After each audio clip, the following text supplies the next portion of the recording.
This is Extra Paycheck Podcast, episode number 137. You're listening to Extra Paycheck Podcast, where you will learn how to build and grow your own successful online business. Now, here's your host, Alex Soul. Welcome to yet another episode of the Extra Paycheck Podcast. This is episode number 137, and today I will be talking about one of the biggest issues for beginner online entrepreneurs, which is not being able to come up with the right niche or right industry for their very first online business. Now, this episode is not only going to talk to those beginners who have never started an online business, but people who already have experience and want to try something else or want to start a new business and a second business. They will probably find some value in this episode, as well as I will be talking about 7 industries that, in my opinion, have a lot of potential in the years to come. And these aren't just fads or trends that are going to disappear in the next few months. These industries are growing, and as I just said, they have a lot of potential to become multi-billion-dollar industries. And you could take a piece of that pie. And, the sooner you start with those industries, the sooner you start a business in one of those industries, the better, simply because you'll jump on it earlier than many other people that will eventually jump on them as well. Now, some of these industries are really old and they have been around and they're not going anywhere. There is a lot of competition, of course, but that's what happens when you want to run your own business. The competition is always going to be there. It's either already there or it's going to show up later, but you shouldn't be scared of your competition. You should embrace that and see what you can do better than your competitors. So let's jump into those 7 profitable niche ideas for your online business. Number 1 is VR and AR. So virtual reality and augmented reality are really growing really fast, and it certainly is the future for many of us. Most of you might have heard of VR as in video games and stuff like that, but there is a lot more going on behind the scenes. There are many companies being built right now where they jump into other side of virtual reality. They use it for marketing, for research, and for many other things. One of the coolest things that I've seen was advertising. So instead of going to a store to check something out, or instead of visiting an apartment or a house that you want to buy, you could actually put on those VR goggles and have a virtual tour of that place or the store or even the product if you want to check out that product without physically being present. So this is huge, and I'm sure that in just a few short years, more and more online retailers will jump on that virtual reality and augmented reality as the technologies are becoming simpler to use and much cheaper to use as well. If you want more details on this industry, you should check out episode number 89 of this very podcast when I had Sam from Retinad, a virtual reality analytics company. That company raised to the tune of $1.6 million in just a few short years. And as I mentioned, that's exactly what they're doing. Analytics within virtual reality, and they're helping the advertisers to understand the behavior of potential customers within virtual reality experience. Now, Statista.com is predicting that by 2020, US VR market alone will be worth over $20 billion, while it was only $3 billion in 2016. So that's a huge growth and very big potential that's projected into that industry. And if you can, you should be thinking about jumping in that right now. So that was niche number 1. Let's go the second one. This is a huge industry, and you have probably thought of that at some point. And it's babies. Yes, from baby food to baby clothing to accessories, toys, health and personal care products. There's so many things, and parents are spending so much money on babies. And what's really cool that it's not only the parents, the friends spend money because they all want to buy gifts for those little babies. I know that I've personally bought some baby items and I do not have a baby, but I have some friends who have babies, and sometimes I buy them gifts because, well, that's just something that you do. And what's really cool that if you go into that baby industry And if you're building a email list, and you should be building that list, and you're properly segmenting your customers, what's really awesome is that you could retarget them for years and years to come. Because when a pregnant woman signs up to your email list and you're helping her with advice on how to handle the pregnancy or how to get ready for the child being born, and recommending the products that the mother will need from the get-go, if you segment that client properly, you know that within a year that baby is 1 year old, so you could market and promote different offers to this person now. You know how old their kid is, and you know what kind of products they will need now. And you can do that for the second year and third year and so on. So potentially you could promote products for the next 15, 20 years to the very same customer, because you actually know how old that kid is and what kind of products they are needing. But that's another story. So baby industry pulls a yearly $65 billion worldwide. Huge industry, and that market is not going anywhere. We'll always have babies, and parents and their friends and grandparents and everyone else will always be buying things for those babies. So think about that. That's a huge market, and you could niche it down. You could concentrate on strollers or clothing or health and personal care products for babies. There are just so many ways for you to break this industry down into many smaller niches and make a lot of money with it for years to come. Niche number 3 is men's grooming products. This industry has been growing a lot in the past 5 to 10 years, and once again, it's not going anywhere. Now, I do need to mention that you have to watch out for trends. Beards was one of these trends, which seems to be kind of dying down slowly. And if you know, I've made some of my own products that I sold and marketed to men with beards. So beard care products. We even sold some of those products through Urban Outfitters. And if you want to check out that case study, I'll link to it from the show notes page. So that was a trend, but the actual products that help men shave, those kind of products are not going anywhere, and the market is only growing. You've probably noticed a lot of companies and subscription boxes, that industry popping up around.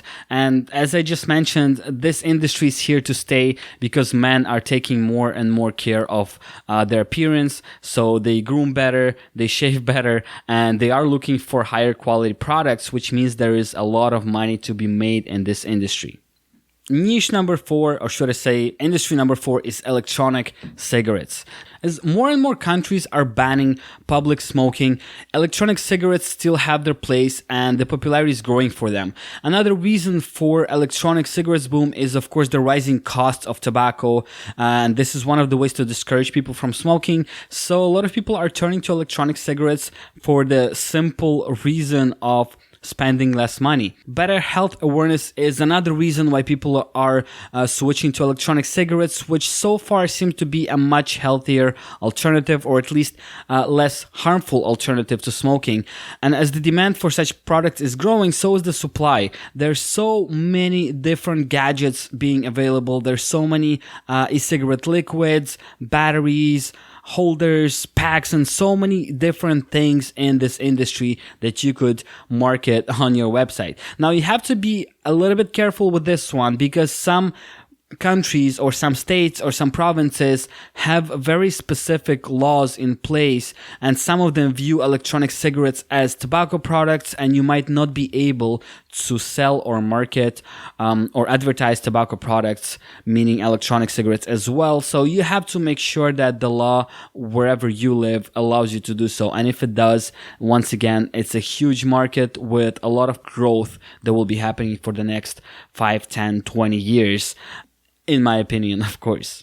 Niche number 5 is self-care products and cosmetics, especially the organic and eco-friendly kinds of soaps, essential oils, and so much more. This is an industry that I've noticed has been booming lately, and there are a lot of video bloggers and Instagram celebrities who made their careers just in that niche. All they started doing was doing makeup tutorials or posting selfies every day using different kinds of products and showing off those products, and eventually maybe creating their own products and selling them in their online shops. But the point is that this industry is growing, and there's more and more demand for that. Those Instagram celebrities are also helping to grow that industry because, as you probably know, they influence millions and millions of fans who want to look like them or who want to feel like them. And those fans will be buying those products rather than any other kind of product. And just the fact that they will be buying those products at all because someone they look up to is using their product. So look into self-care products and cosmetics, especially if they're organic, fair trade. Those kind of things are very valuable these days, and those kind of products are gaining popularity day by day. Niche number 6 is drones. Now, drones peaked in December of 2016 and then the demand kind of went down, but it has been stable for about a year now. And once again, it's not going anywhere. As drones are becoming much more affordable and the quality of video or the quality of the actual product is growing, more and more people are buying those drones simply to have fun and fly them around and maybe film a family vacation, while other people are buying them to create videos either professionally or once again for a simple vlog of some sort.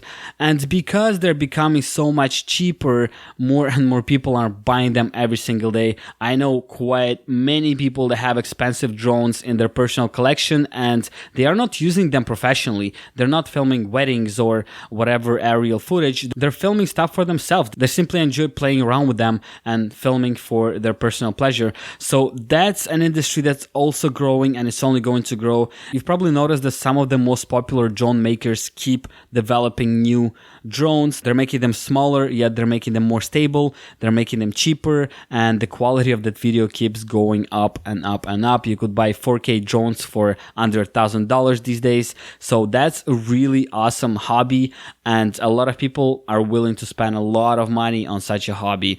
This industry will certainly be growing for years to come.